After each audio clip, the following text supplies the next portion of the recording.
Olá, amigos. Hoje, 30 de junho de 2020, o ano da pandemia do coronavírus. Nós vamos trabalhar aqui a continuidade do processo penal 1 com relação ao inquérito policial e já vamos entrar na ação penal para ver se a gente consegue finalizar esse tema ou avançar bastante no intuito de finalizá-lo. Bom, em relação ao inquérito policial, faltou a gente tratar da conclusão do inquérito policial no que se refere a os prazos e as medidas que são aplicadas logo após a conclusão do inquérito policial. O que é que a gente precisa compreender com relação aos prazos para a conclusão do inquérito policial?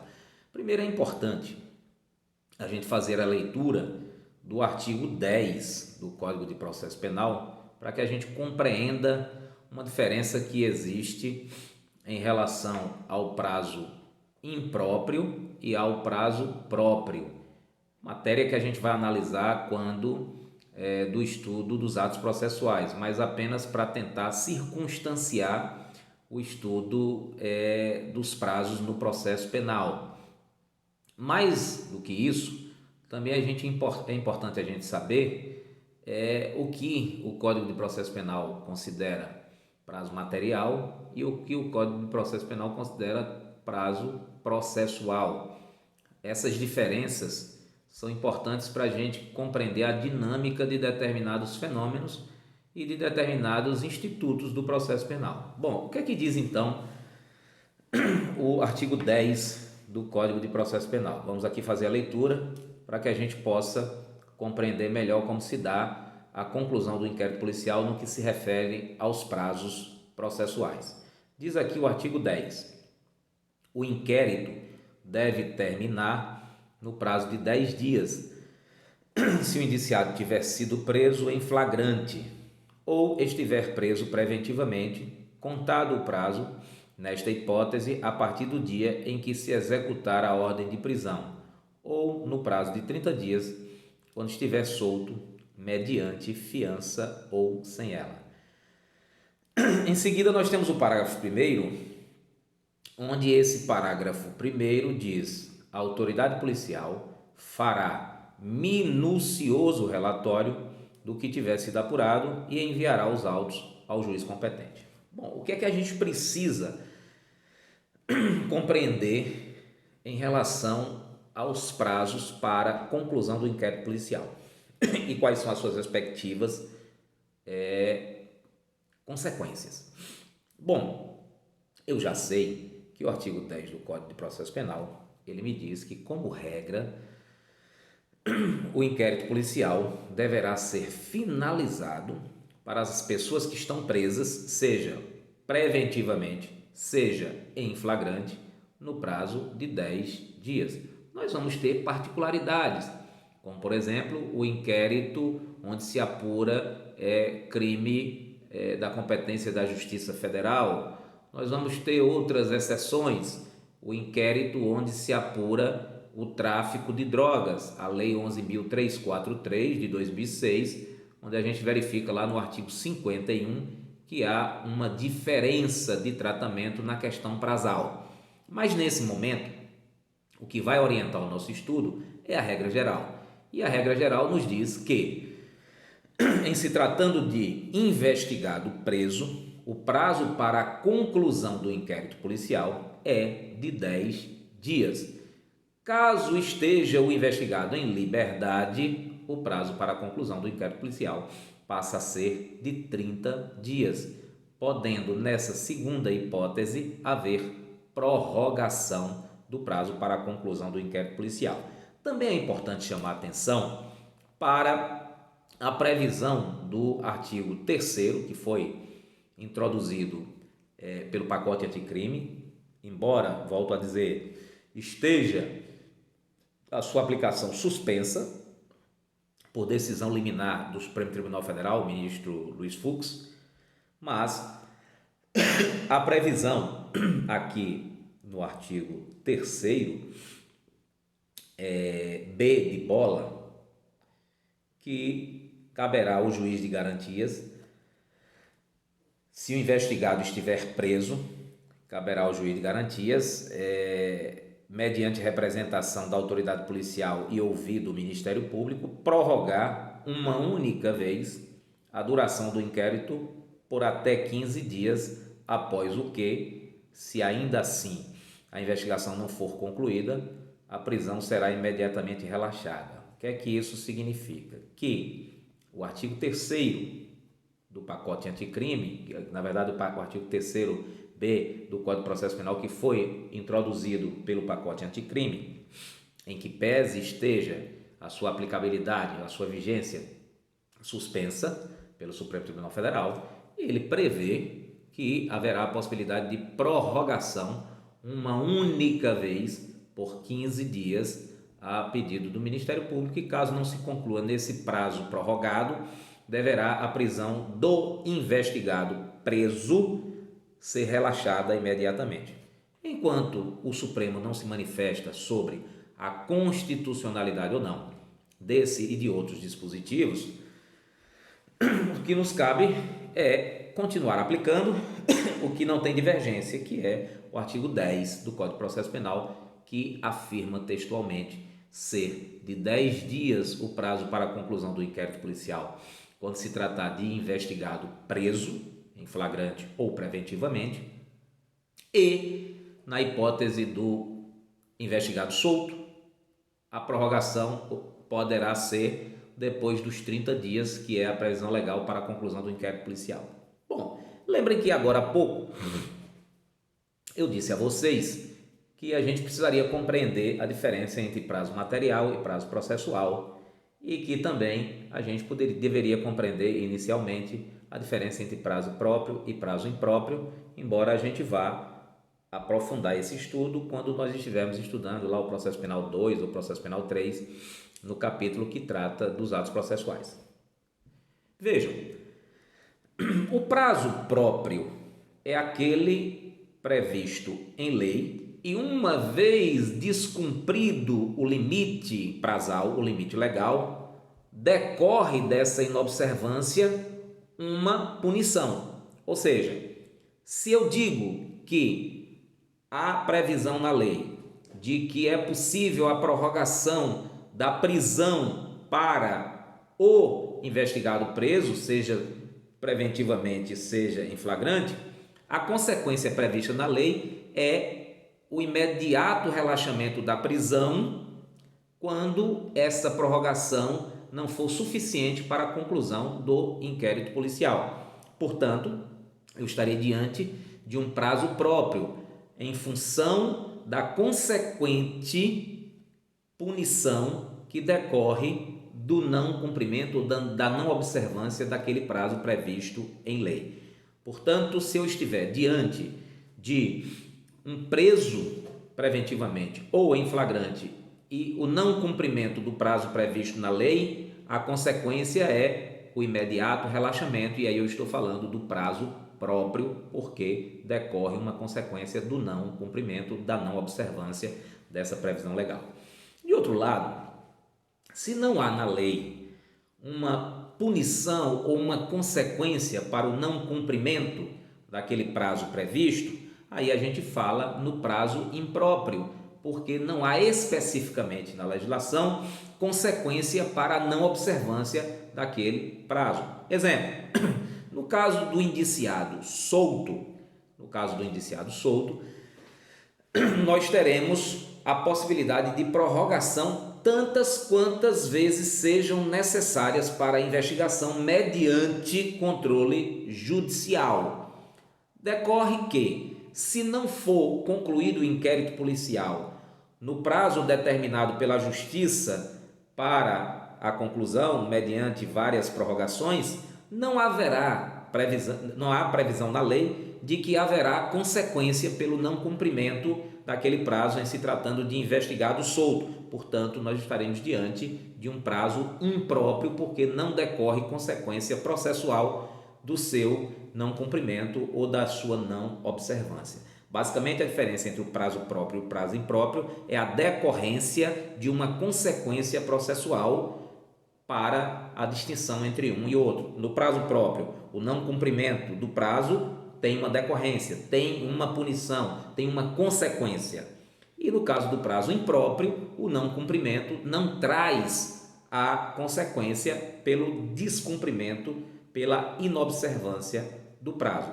E aí reside exatamente a diferença entre a consequência e a não consequência. Prazo próprio tem uma consequência, prazo impróprio não há consequência. Bom, analisada esta particularidade, a gente então precisa agora compreender a dinâmica do prazo processual e a dinâmica do prazo material, porque isso vai ter uma repercussão na observância dessa distinção. Quando eu estiver diante de um prazo processual, a contagem desse prazo se dará sempre desprezando o dia em que o fato, o ato aconteceu e incluindo o último dia de prazo para a prática do determinado ato que precisa ser produzido dentro do processo. Então vamos lá. Vamos imaginar que a legislação, que é fato, a legislação, vamos imaginar como exemplo, mas a realidade é que a legislação estabelece que para o indiciado solto, o inquérito deve ser concluído em 30 dias. Como é que eu conto esses 30 dias para a conclusão do inquérito policial? Como se trata de investigado solto, a jurisprudência e a doutrina são pacíficas no sentido de que a contagem desse prazo de 30 dias ela se dará baseada na análise do prazo processual, ou seja, eu vou contar os 30 dias desconsiderando o início desses 30 dias e incluindo o dia final. Já com relação ao prazo para o investigado preso, nós estaremos diante de um prazo material. O que é que isso significa? Que na contagem do prazo para a conclusão do inquérito policial, quando se trata de investigado preso, deverá se computar o dia em que a prisão foi executada.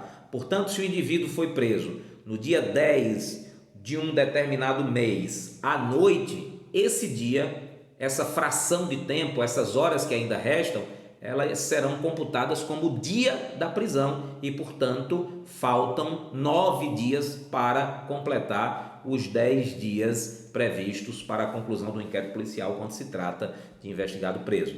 No caso do investigado solto, eu vou excluir o dia do início e vou incluir o dia do final. Portanto, se trata de prazo de investigado solto, passa a ser processual, o dia da prisão ou melhor, o dia da instauração do inquérito tendo acontecido no dia 10, esse dia não vai computar, não vai ser contado, e sim nós contaremos a partir do dia 11 para frente 30 dias, e aí quando completar os 30 dias nós estaremos com o prazo encerrado. Há essa distinção entre o prazo material e o prazo processual. O prazo material inclui o dia em que a prisão se deu e o prazo processual exclui o dia em que a instauração do inquérito se deu, incluindo o dia final. Bom, dito isso, a gente precisa entender que essas linhas sobre prazo próprio, prazo impróprio, prazo processual, prazo material, são linhas gerais, linhas preliminares, porque a gente vai descer a detalhes